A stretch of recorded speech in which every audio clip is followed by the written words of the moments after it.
This is going to be a 500-mile review on my 92 Kawasaki Concours. A few things I like about it, a few things I might not like about it, and just my general thoughts about this bike. So this bike is cold to the touch. There's me grabbing the whole exhaust. Let's put the key on, turn the choke on, make sure it's in run. And there it is. Even though this bike is fairly top heavy compared to other bikes, the cornering is actually remarkably good. It is light and nimble once you get used to how it handles.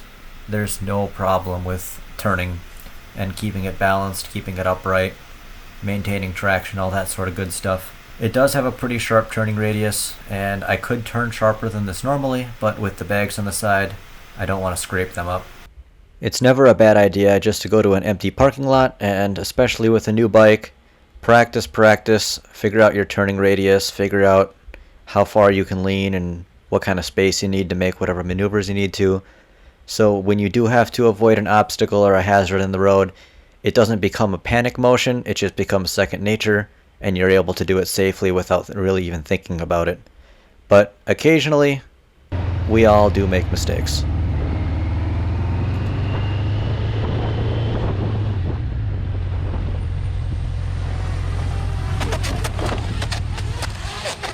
This is roughly a 700-pound bike, and this is actually a good real-world test of what would happen if it got tipped over. How much damage would it sustain? Would I be able to pick it up? All that good stuff. And yes, you can pick up a fairly large bike. I'm only 5'6" and 120 pounds soaking wet, and if you use your legs, grab the bar on the back and the handlebar on the other side, and pick it up backwards, it's actually remarkably easy to pick up large bikes. So I just dumped it on its side here. See a little bit of gas spilled out, but it was in first gear. It pretty much shut itself off when I wasn't moving anymore, and this damage was already here.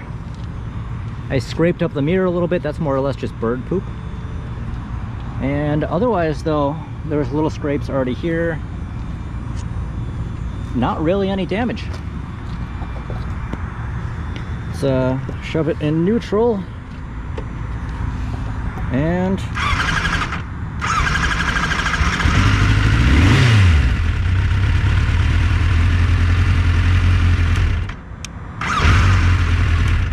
cool. I don't think that really sustained any damage. I think the fairing, the mirror folded in and kind of created a cushion where it couldn't fall any farther. And then the side box over here. But pretty durable bike. Granted, I crashed it going 0 miles an hour, but you know, it takes a special kind of skill to do that. Well, this bike can go ridiculously faster than it needs to, and the acceleration is very quick. That's not really my style.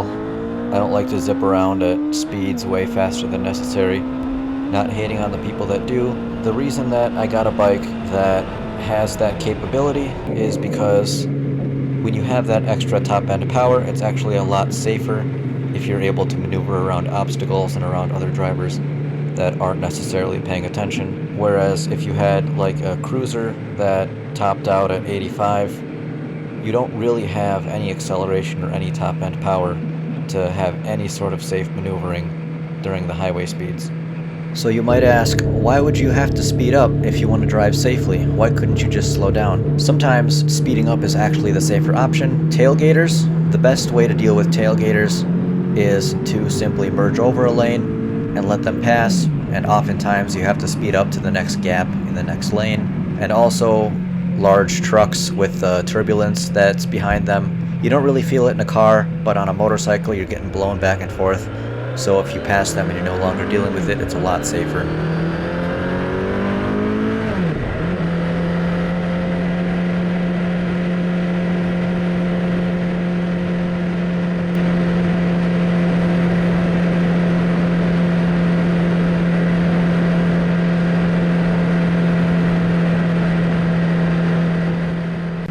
The combination of the handlebar risers and the rounded seat where it's actually a curve instead of sharp stitching in more of a square like the traditional seat makes for a really comfortable ride where you're not sitting on basically two edges of a brick and you're not leaned too far forward or too far back or stretched out in any odd position.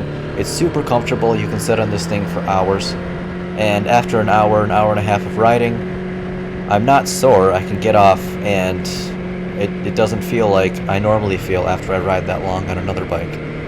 The only slight discomfort I might have is a little bit of that vibration numbness you get after you ride something for too long, but if I were to wear gloves or put little foam grips on the handles, I'm sure that would take care of that because it's just the ever so little bit of slightest numbness. It's not anything severe that I can't handle. A couple other things to mention is that the front windshield on here is actually very, very helpful. It blocks out pretty much all of the wind that's going directly onto my body and most of my head. I can actually ride highway speeds open-faced without being blown around, and it's actually super comfortable.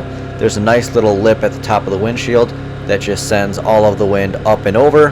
There is also quite a bit of heat that's generated around underneath the tank, around the fairing by your legs. You can either complain about the heat and it might be too hot, might be too uncomfortable for you, or you can just look at it as built-in leg warmers for the colder months.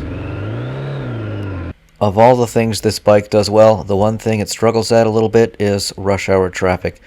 The stop go is hard for it because it's so quick to accelerate. It's hard to maintain 5 or 10 miles an hour. It's really just a little bit of throttle and coasting. But once you get past it, it's all smooth sailing from there. Do I have any regrets about buying it? Absolutely not. I knew what I was getting when I was getting it. I knew it was going to be a little top heavy and would take some getting used to. And I knew that it was going to be a nice zippy touring bike.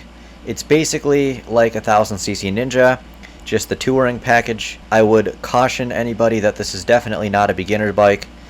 It has a lot of extra speed and power, and with it being a little top heavy, if you aren't experienced at riding, this is not a bike to start out with. You can easily hurt yourself. You can easily get into a lot of problems with something like this if you do not have the experience, if you're not used to dealing with all of the interesting shenanigans that are on these highways. For me, I like it.